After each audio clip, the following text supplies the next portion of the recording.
काल महाराष्ट्राचे माजी मुख्यमंत्री ज्यांना 2.5 वर्षात 2.5 दिवस सुद्धा मंत्रालयात जायला वेळ मिळाला नाही, परंतु निवडणुकीत मात्र सातत्याने कोकणात येणार आहे.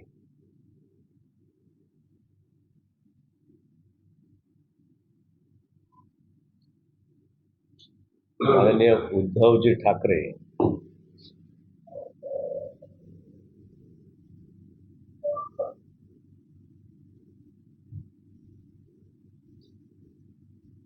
यांच्या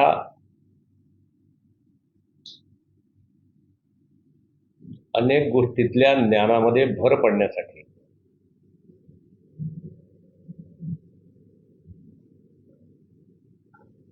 म्हणून मी आज तुमच्या समोर आलेलो आहे.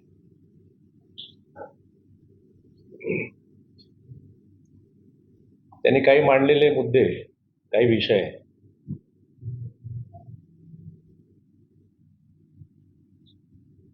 बंद करा.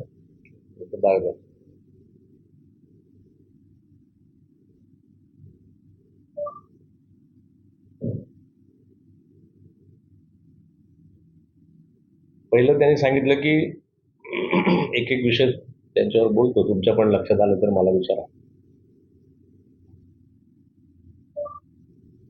प्रकल्प गुजरातला पळवून नेतात.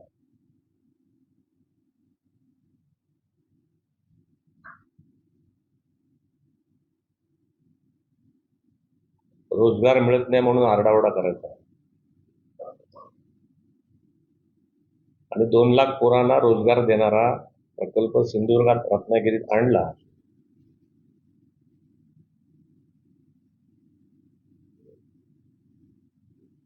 तर तो उद्धव ठाकरे आणि गँगने पळून लावायचा.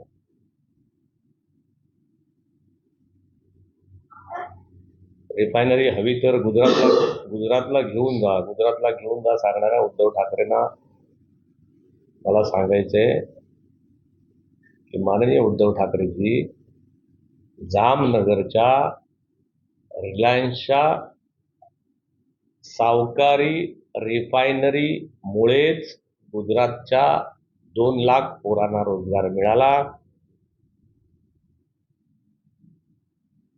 गुजरातने आपण आणण्यापूर्वीच रिफायनरी त्या ठिकाणी एस्टॅब्लिश केली. त्यांना येणारं क्रूड सुद्धा जिथून आपण मागवत होतो रत्नागिरीमध्ये, त्या आरामको मधनाच येते.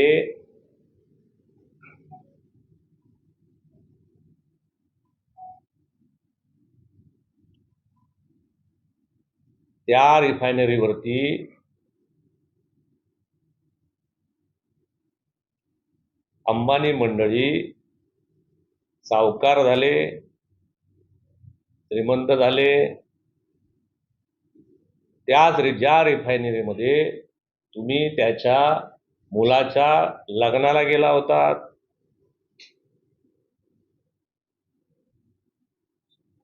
मला त्यांच्या अज्ञानात ही भर घालायची आहे की त्या रिफायनरीमुळेच गुजरात श्रीमंत झालं, रिलायन्स श्रीमंत झालं, अंबानी श्रीमंत झालं, त्या गुजरातला रोजगार मिळाले. तोच प्रकल्प, परंतु सरकारी, तेच क्रूड जे सौदीमधनं येतं तेच आपल्याकडे येऊन आपल्या सिंधुदुर्ग आणि रत्नागिरीतल्या 2 लाख पोरांना मिळणारा रोजगार तुम्ही बुडवलात.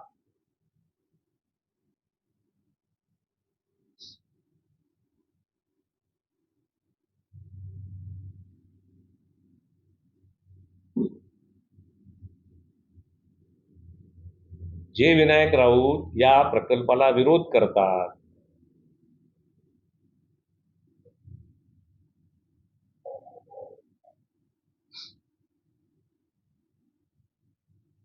त्यांचा विरोध सोडला तर दस्तूर खुद्द तुमचा, आदित्य ठाकरेंचा, राजन साळवींचा, अनिल परबांचा, वैभव नाईकांचा, संदेश पारकरांचा, तुमच्या सगळ्या मंडळींचा, जुन्या जाणत्या शिवसैनिकांचा, या कोकणावरती प्रेम करणाऱ्या सगळ्या मंडळींचा, व्यापाऱ्यांचा, उद्योजकांचा, सगळ्यांचं समर्थन या प्रकल्पाला होतं आणि आहे.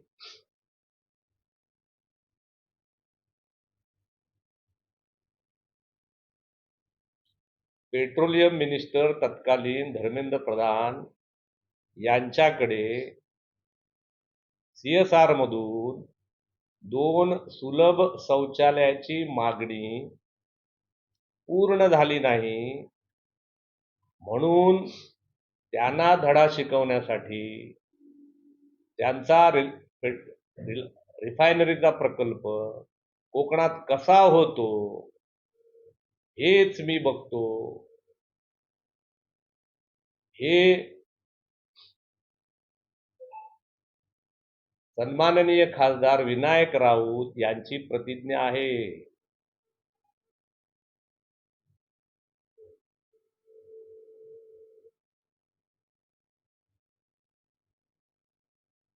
म्हणजे 2 लाख पोरांना रोजगार मिळणारा प्रकल्प, 2 सुलभ शौचालय CSR मधून विनायक राऊतांना मिळाली नाहीत पेट्रोलियम मंत्र्याकडून. त्याचा राग म्हणून हा प्रकल्प कोकणात होऊ देणार नाही.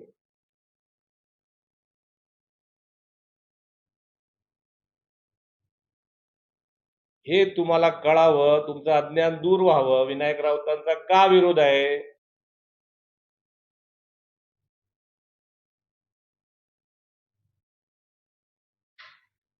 याची माहिती तुमच्यापर्यंत पोहोचावी म्हणून मी तुम्हाला सांगतो. कुठल्याही शास्त्रीय कारणावरती, पर्यावरणीय कारणावरती, कुठल्याही कारणावरती विनायक राऊतांचा विरोध नाही. 2 सुलभ शौचालय CSR मधून दिली नाहीत त्या खासदाराला. या खासदारांची लायकी बघा काय.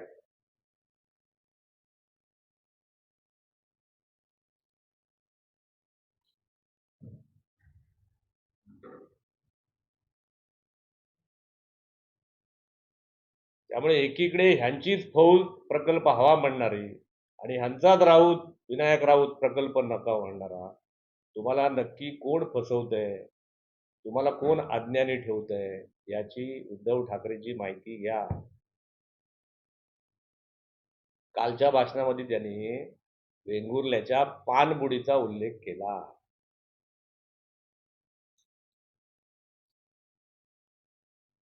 माननीय उद्धव ठाकरे साहेब, वेंगुर्ल्यात येणारी जी पाणबुडी होती तो प्रकल्प नव्हता, ती एक पर्यटनासाठी 50 कोटीची पाणबुडीची मंजुरी होती. हा 50 कोटीचं पाणबुडी त्या ठिकाणी समुद्र पर्यटनासाठी असावी. ती जे आपल्या देशाला जो 2/3 समुद्र मिळालेला आहे देशाला, ती त्या समुद्रात कुठेही करता येते. काय अज्ञानी आहेत म्हणजे मला काही कळतच नाही. हा प्रकल्प पळवून नेला म्हणतात. अरे मुडदाडानो, ती 50 कोटीची पाणबुडी या 2/3 समुद्र मिळालेल्या कुठल्याही समुद्रात होऊ शकते. तुम्ही 2.5 वर्ष होता ती करायची. अशीच पाणबुडी काय जगात एकमेव नाहीये. हजारो पाणबुड्या आहेत आजही देशात. त्याची निर्मिती होते, माझगाव डॉक बनवते.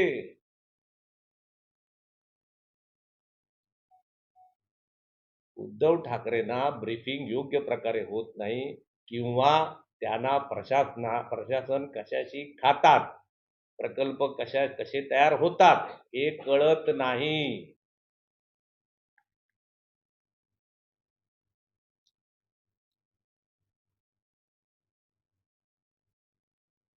म्हणजे त्यांनी जेव्हा पंतप्रधानांना, माननीय पंतप्रधान नरेंद्रभाई मोदींना पत्र दिलं की नाणारला नको, बारसूला व्हावी, त्यावेळेला ह्यांचेच खासदार सांगतात की त्यांच्या अधिकाऱ्यांनी चुकीची माहिती त्यांना दिली म्हणून त्यांनी पत्र पंतप्रधानांना दिलं. याचा अर्थ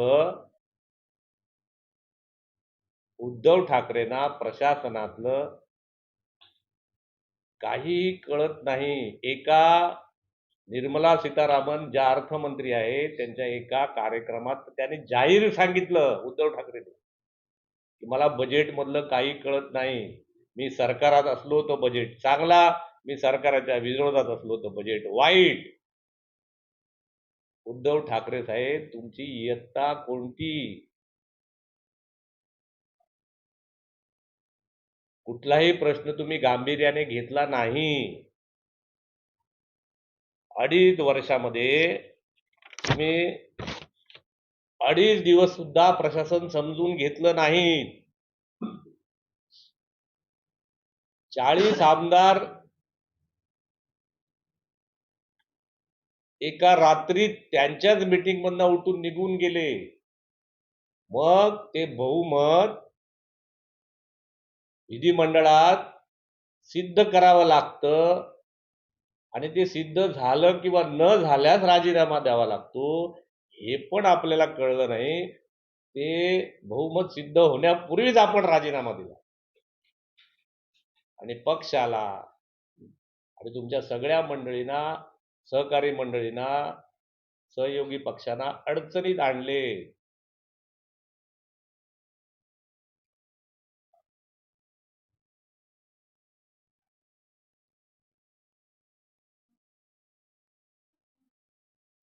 काल माननीय उद्धव ठाकरे म्हणले आणि ते सातत्याने म्हणतात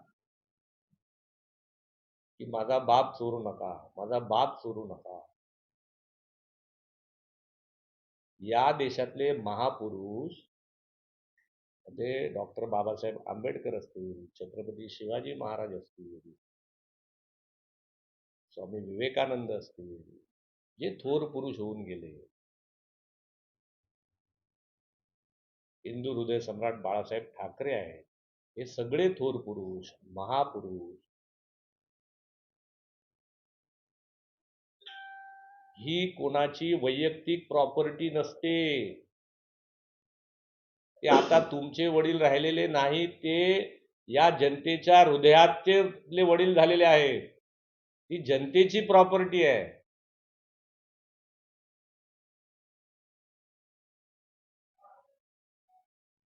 त्यामुळे कायम तुम्ही त्यांना कुटुंबापुरतं मर्यादित का करता?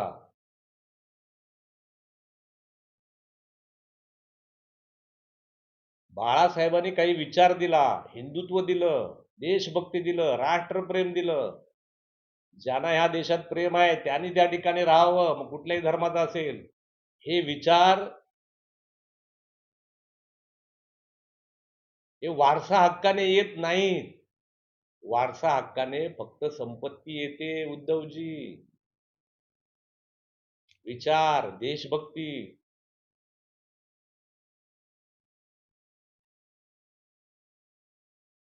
हे सगळं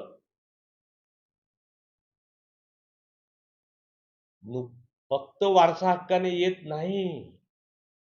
आणि बाळासाहेबांचे विचारांचे, देशभक्तीचे, नेतृत्वाचे, भाषणाचे, वक्तृत्वाचे, दातृत्वाचे खरे वारसदार हे सन्माननीय राज ठाकरे, सन्माननीय नारायणराव राणे, सन्माननीय एकनाथजी शिंदे आहे. आम्ही या अज्ञानातनं पण तुम्हाला दूर करतो की तुम्ही ह्यांचे विचाराचे, देशभक्तीचे, नेतृत्वाचे खरे वारसदार नाहीत.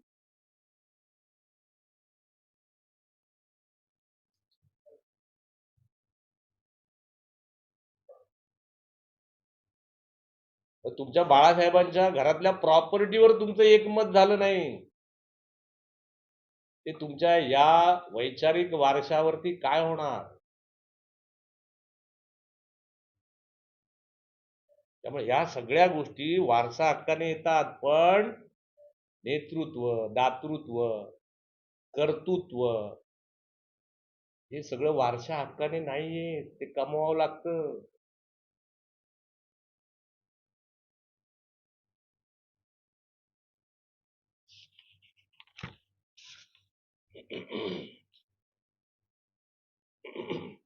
धन दांडग्यांनी नानारच्या जागा घेतल्या. काहीतरी नावं घेतात गुजरात्यांची. मी याच्यातलं आणखीन एक अज्ञान तुमचं दूर करतो. विनायक राऊतांनाच विचारा.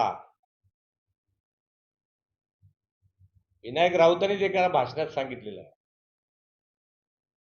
की उद्धव ठाकरे साहेबांच्या नातेवाईकांनी ज्या जागा घेतल्या आहेत नाणारच्या आजूबाजूच्या, तरी सुद्धा उद्धव ठाकरेंनी प्रकल्प रद्द करण्याची हिंमत दाखवली. विनायक राऊतांनी स्वतःच्या डोक्यावर हात ठेवून मी जे म्हणतोय ते खरं का खोटं सांगावं.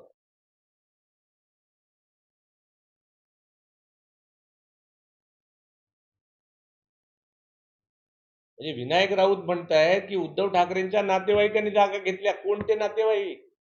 आणि उद्धव ठाकरे म्हणतायत की ह्या जागा मोदी शहाणेने आणि कोणी घेतल्या? प्रमोद जठराने. मी त्यांचं अज्ञान दूर करतो उद्धव ठाकरेंचं. विनायक राऊतांचं म्हणणं आहे तुमच्याच नातेवाईकांनी घेतले. जाहीर सभेत त्यांनी तरी सुद्धा प्रकल्प रद्द करायची हिंमत दाखवली. खरं काय खोटं काय? आणि माझं तर तुमच्या माध्यमातून सांगणं आहे, सरकारला पण माझ्या सांगणं आहे की या प्रकल्पाला यापुढे जी काही 10-15 हजार एकर जागा हवी असेल तर त्याची खरेदी विक्री न होता या भूमिपुत्रांकडनं ती 99 वर्षाच्या भाडे तत्व करारावर घ्यावी, पण प्रकल्प करावा. पिढ्यानपिढ्या या जागा विकल्या जाणार नाहीत आणि या जागांना जे काही भाडं, सरकारी भाडं कायमस्वरूपी मिळण्याची तरतूद होईल.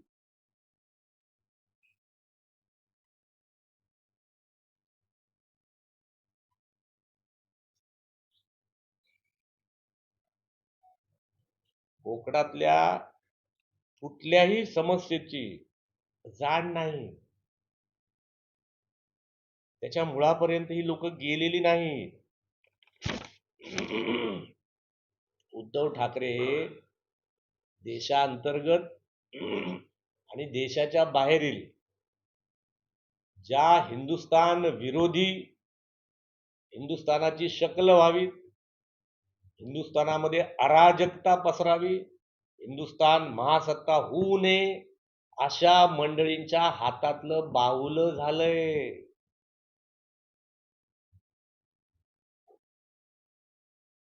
तुम्हाला पुन्हा या महाराष्ट्राचे मुख्यमंत्री करतो, तुम्हाला या हिंदुस्थानचे पंतप्रधान करतो, अशा प्रकारचं कोपराला गूळ लावण्याचं काम उद्धव ठाकरेंना या विनाशकारी मंडळींनी केलंय.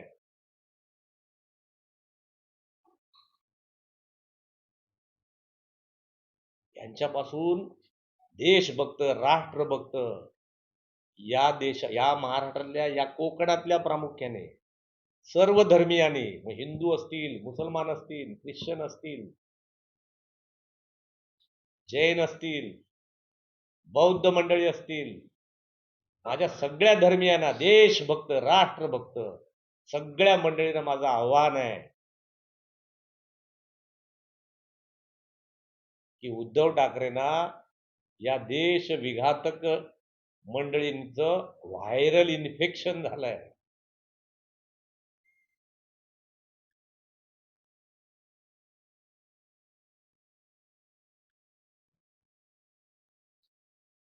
त्यामुळे या उद्याच्या निवडणुकीमध्ये देश पुन्हा एकदा महासत्ता होणार आहे. या सिंधुदुर्ग रत्नागिरीला एक तगडा उमेदवार नारायणराव राणे साहेब या केंद्रातल्या सत्तेत बसतील आणि जो विकासाचा अजेंडा सिंधुदुर्ग रत्नागिरीचा आहे, फक्त आणि फक्त विकासाचा अजेंडा, पुन्हा 2-4-5 लाख पोरांना रोजगार, मुंबई गोवा हायवे अद्ययावत आणि फास्ट होणं, त्या मुंबई गोवा हायवे पासून समुद्राला जोडणारे, कोल्हापूरला जोडणारे सगळे रस्ते तंदुरुस्त होणं, पर्यटनातले मोठे प्रकल्प आणणं, नळ पाणी योजनेसाठी जे 1,500 कोटी रुपये सिंधुदुर्ग रत्नागिरीत दिले आहेत, ज्याच्यामध्ये विनायक राऊत आणि त्यांची कॉन्ट्रॅक्टर मंडळी भ्रष्टाचार करू पाहत आहेत, त्यांना आवरणं, प्रत्येकाच्या घरात नळाने पाणी जाणं, प्रत्येकाच्या घरावरती सोलारचं टॉप येणं, विजेचं बिल भविष्यामध्ये पुढच्या 5-10 वर्षात शून्यावर येणं, एवढंच नव्हे तर नेट मीटरिंग करून आपल्याला एक्स्ट्रा लागणारी वीज सरकारला देऊन त्याच्यातनं पण उत्पन्न निर्माण करणं, आयुष्यमान भारतचा जो इन्शुरन्स आहे तो आणखीन तळागाळापर्यंत पोहोचतो. विनायक राऊत सांगतात की सिंधुदुर्गातलं सिंधुदुर्गातलं मेडिकल कॉलेज आम्ही आणलं. हे झूट आहे. या गोष्टीचा मी साक्षीदार आहे. मोदी साहेबांनी एक मोठा निर्णय घेतला होता केंद्रामध्ये की या हिंदुस्थानातल्या प्रत्येक जिल्ह्यामध्ये, कारण डॉक्टरांची कमतरता आहे, प्रत्येक जिल्ह्यामध्ये मेडिकल कॉलेज करायचा निर्णय केंद्र सरकारचा आहे, मोदी सरकारने घेतला. आणि त्याची सिंधुदुर्गातली अंमलबजावणी, हे मी ठोकून सांगतो तुम्हाला, त्याची सुरुवात विनोद तावडे साहेब या महाराष्ट्रातले मेडिकल एज्युकेशन मंत्री असताना झाली. आणि रवींद्र चव्हाण जेव्हा मेडिकल एज्युकेशन मंत्री आले तेव्हा त्यांनी याचा पाठपुरावा केला, पूर्ण फाईल शेवटपर्यंत नेली. फक्त सरकार बदललं होतं आणि ही फाईल उद्धव ठाकरेंकडे गेली होती. एवढा सही करण्यापुरताच त्यांचा त्याच्यामधला सहभाग आहे. नुसतं सिंधुदुर्गात नाही बाबांनो, सिंधुदुर्ग, रत्नागिरी, रायगड या महाराष्ट्रातल्या सगळ्या जिल्ह्यामध्ये मेडिकल कॉलेजेस झाली आहे. हिंदुस्थानातल्या सगळ्या जिल्ह्यामध्ये.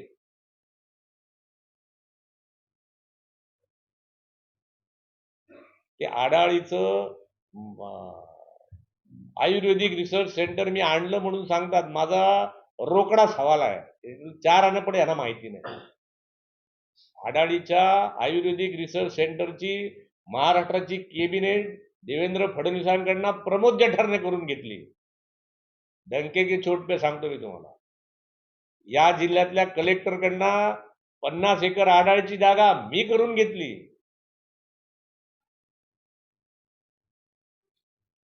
काही खोटं बोलतो विनायक राऊत. 4 आण्याचं काम केलेलं नाहीये. आनंदवाडीचा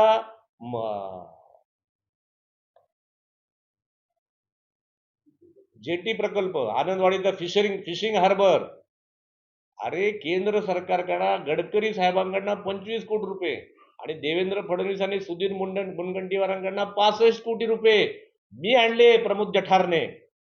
आणि हे सांगतात आनंदवाडीचा प्रकल्प मी आणला म्हणून. विनायक राऊत झूठ बोलो लेकिन नीट तो बोलो.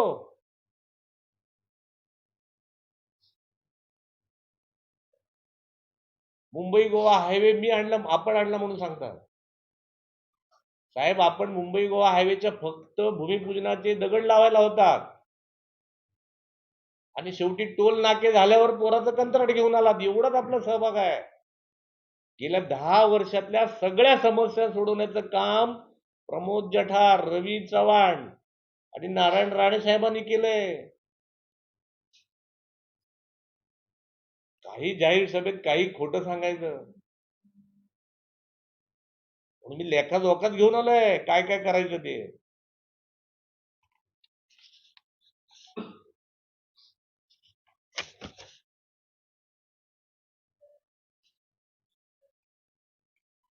प्रकल्प आलेले पण आता बघा त्यांनी सुरुवात केली आहे. तो कुठला शक्तीपीठ हायवे येतोय बघा. विनायक राऊतांना नवीन गाजर मिळाले, नवीन कुरंट मिळालेला आता. आता त्याला विरोध करायचा आणि झालं की हिरवा झेंडा घेऊन जायचा उद्घाटन करायला. विनायक राऊत, उद्धव ठाकरे एक प्रवृत्ती आहे.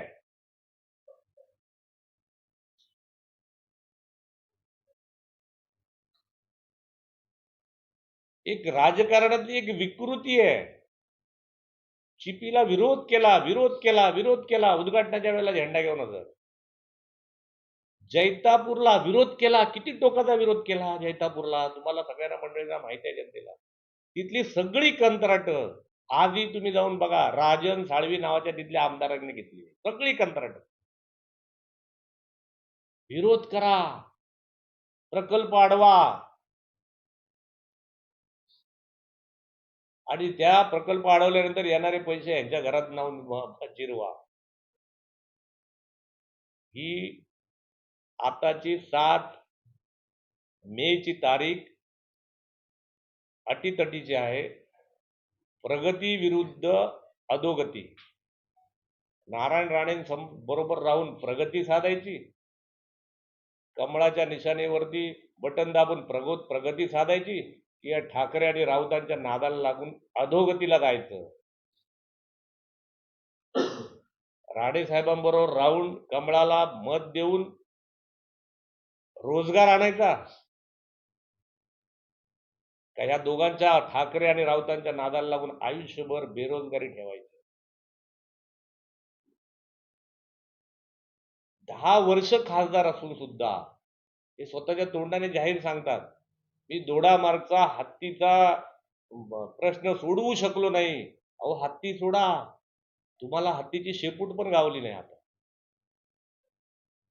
10 वर्ष झाले, आता परत सांगतात मी प्रश्न पुढचे सोडवीन. काजूला हमी भाव हा केंद्र सरकारच्या अखत्यारीतला विषय खासदाराने योग्य प्रकारे मांडलाच नाही. काजू पीक, आंबा पीक हे इथल्या लोकांच्या उदरनिर्वाहाचं साधन आहे, हे ठासून लोकसभेमध्ये किंवा त्या प्रशासनामध्ये पटवून देऊन योग्य प्रकारे पाठपुरावा केला नाही, म्हणून यांना हमीभाव मिळत नाही. तरी सुद्धा आम्ही काल महाराष्ट्र सरकारच्या माध्यमातून हेक्टरी 20,000 रुपये काजू शेतकऱ्यांसाठी आणायला आम्ही यशस्वी झालो. राऊत साहेब आपण काहीच केलं नाही. म्हणजे यांना खासदार होण्याची घाई, उद्धव ठाकरेंना मुख्यमंत्री होण्याची घाई, राहुल गांधींना पंतप्रधान होण्याची घाई, सगळ्यांनाच घाई घाई घाई घाई. पण निवडून आल्यावर ही लोक करत तर काहीच नाही.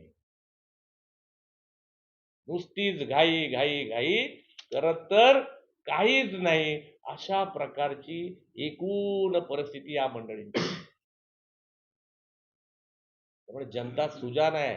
उद्धव ठाकरे या अशा देशांतर्गत आणि देशाच्या बाहेरच्या हिंदुस्थान विरोधी लोकांच्या हातातलं बावलं झालेले आहे. ओरडतील, रडतील, चिडतील, तैतयाट करतील, शिवाय घालतील. राणे साहेबांबरोबर टोकाचं वाईट बोलतील. आता मध्ये त्यांनी त्या सिडकोच्या जागा घेतील म्हणून. सिडको म्हणजे काय हो? आता सिडको सगळं अरे सिडकोचा फुल फॉर्म सांग ना बाबा. अरे सिडको हे काही प्रायव्हेट संस्था नाही, city and industrial development corporation आहे. हे त्याचं प्लॅनिंग करतं.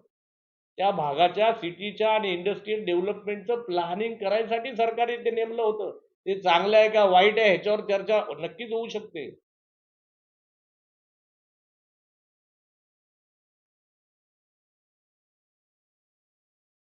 म्हणजे भीती दाखवून बागुलबोवा निर्माण करून सिडको येईल, संविधान बदललं जाईल, मुंबई पळवतील, प्रकल्प पळवून नेले. अशा प्रकारे यांचं मत मागण्याची यांची लॉबी आहे. यांच्या या सगळ्या गोष्टीला जनतेने भुलू नये. योग्य वेळ त्यांचा पर्दाफाश झाला पाहिजे. या सगळ्या गोष्टीसाठी मी तुमच्या समोर आलो.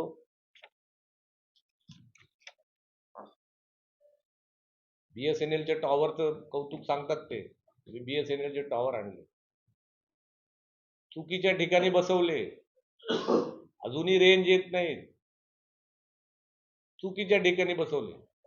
डोंगरावर बसवायचे सोडून दरीत बसवलं का खाली का कुठल्या तरी कार्यकर्त्याची जागा आहे म्हणून. सगळ्या टॉवरचा सत्यानाश झालेला आहे. त्यामुळे हे पुन्हा परत दुरुस्त करावं लागेल. तसंच नळ पाणी योजनेचं आहे, करोड रुपये दिले, परंतु चुकीचे कंत्राट. रत्नागिरीत तर आणखीन खेळ खंडोबा. या सगळ्या मंडळींना या करेक्ट करायची वेळ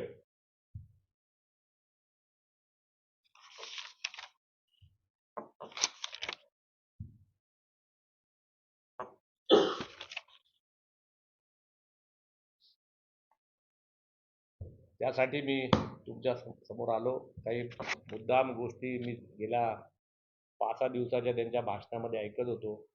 थोडा मला त्यांचा समाचार घ्यायचा होता. मी काही रोकडे सवाल तुमच्या समोर मांडले. मी कधीही त्यांच्या समोर डबलबारी करायला यायला तयार आहे. विनायक राऊत होऊन जाऊ द्या विकासाची डबलबारी. प्रमोद जठारांचं जाहीर आव्हान. जाहीर आव्हान.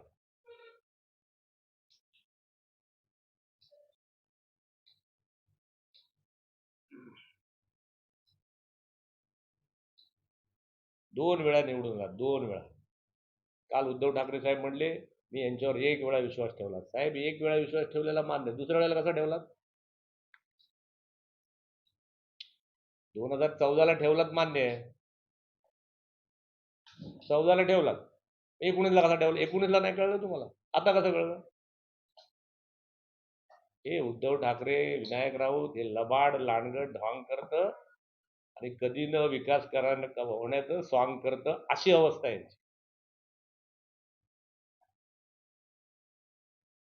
त्यामुळे यांचा विकास कधी होणार नाही. हे आता कोणाच्या तरी हातातली बावली झालेली आहे. आणि जो विकास, जो डेव्हलपमेंट गेल्या 10 वर्षात मोदी साहेबांनी सुरू केलेला आहे, त्याला कुठेही ब्रेक लागता कामा नये, तो खंडित होता कामा नये. अशा देशभक्त, राष्ट्रभक्त सगळ्या हिंदू, मुसलमान सगळ्या मंडळींना काल पाकिस्तानमध्ये तुम्हाला माहित असेल, तुमच्याच वर्तमानपत्रात मी वाचलं, माझ्याकडे पण बातमी आली. पाकिस्तानच्या काही देशविघातक मंडळींनी ठराव केला आहे. त्यांनी आवाहन करतात आता हिंदुस्थानमधल्या अनेक मंडळींना की तुम्ही या राहुल गांधी, उद्धव ठाकरे या मंडळींना मतदान करा. का? राहुल गांधींना पंतप्रधान करायचं आहे. कशासाठी? पाकिस्तानचं कंबरडं मोडलं. पाकिस्तान दिवाळखोरीच्या उंबरठ्यावर आणलाय. पाकिस्तानची इकॉनॉमी ही हिंदुस्थानच्या नोटांची बनावट छपाई करून चालत होती. नोटबंदी करून ती तोडून टाकली, त्यामुळे पाकिस्तान दिवाळखोर झालं. पाकिस्तानमध्ये गॅसची किंमत, आपण सिलेंडरचं म्हणतो ना, ते गॅस सिलेंडर आपल्याकडे 1000 रुपये, 3000 रुपये आहे. पेट्रोल डिझेलची किंमत आपल्याकडे 100 रुपये, त्याकडे 300 रुपये आहे. मला आणखीन एक रोकडा सवाल या उद्धव ठाकरे आणि विनायक राऊताला विचारायचं होतं माझ्या डोक्यात. रिफायनरी नको म्हणतात, रिफायनरी नको म्हणतात. येतात डिझेल पेट्रोलच्या गाडीतनं, येतात डांबरांच्या रस्त्यावर, जेवतात त्याच गॅसवरनं जेवतात, वापरतात ह्या सगळ्या गोष्टी. बघा आता डिझेल पेट्रोल येतं कुठून? रिफायनरीतून. ते बिटुमिन आपण डांबर म्हणतो ते येतं कुठून? बिटुमिन म्हणून. रस्ते त्याच्यावर होतात, डिझेल पेट्रोलवर गाड्या चालतात. जेवण करतात गॅसवर, ते येतं कुठून? क्रूडवरून, रिफायनरीमधून. 6000 प्रोडक्ट रिफायनरीवरनं येतात. माझं या सगळ्या मंडळींना आव्हान आहे, ज्यांना रिफायनरी नको, पर्यावरण, या सगळ्या, मग आमचे काही वेगळी पर्यावरणवादी पण आहेत, त्यांना पण, ठाकरेंना पण, राऊतांना पण आज माझं जाहीर आव्हान आहे, या रिफायनरीच्या प्रोडक्टवरनं निर्माण होणाऱ्या सगळ्या गोष्टींचा पहिला त्याग करा. त्याग. नका डिझेल पेट्रोलच्या गाड्या वापरू, नका डांबराच्या रस्त्यावर जाऊ, नका गॅसवरचं जेवू, जेव्हा चुलीवरचं, तर तुम्हाला अधिकार पोचतो.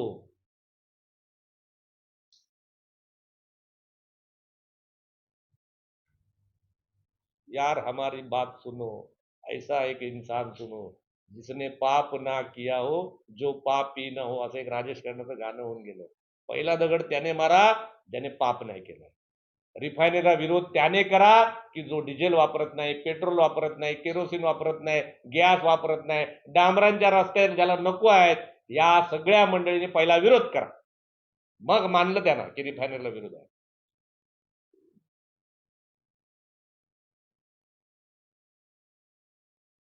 या सगळ्या गोष्टी एन्जॉय करायच्या.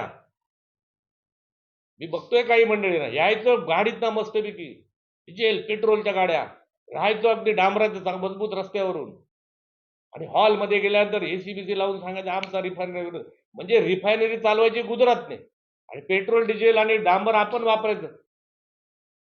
होऊ देत ना आमच्याकडे पण प्रकल्प. मिळू दे ना आमच्या पण पोरांना रोजगार. म्हणून तुमच्या माध्यमातून माझा रोकडा सवाल आहे. तुम्ही या गोष्टींचा त्याग करा विनायक राऊतजी, उद्धव ठाकरेजी. डिझेल पेट्रोलच्या गाड्या चालवू नका, डांबराच्या रस्त्यावर येऊ नका, गॅस वरणाचे हे सगळं त्याग करा.